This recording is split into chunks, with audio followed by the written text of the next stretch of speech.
around $180 from his boss at the time for the materials to build the house, and then he built it here on this spot. So this is the original location of the house, and it has never been moved at all.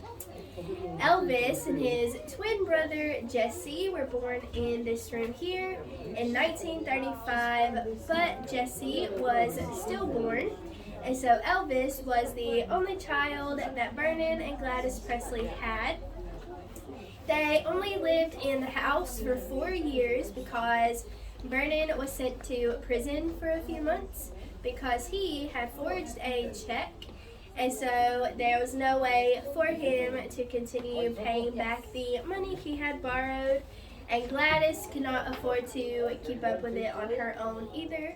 And so the house was repossessed. Elvis at the time was only 3 years old, so he was around the same age as he was in that photo right up there when they moved from the house. They still continued to live here in Tupelo afterwards, but they moved around a lot from house to house, most of the time in with their relatives they had in the area. And so when Elvis was 13 years old, they decided to move to Memphis. When they moved, they sold most of their belongings, so the furnishings that are throughout the house now are not entirely original to the Presleys. Everything is still from the same time period that they lived here. And then Vernon came back to the house in the 70s when it was opened, and he helped set everything up the same way that he remembered it and in the same layout, so that way everything would still look extremely close to how it used to and would be very accurate.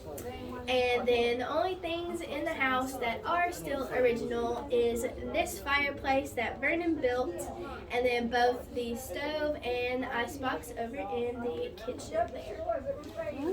That's brilliant. Thank you. You're welcome.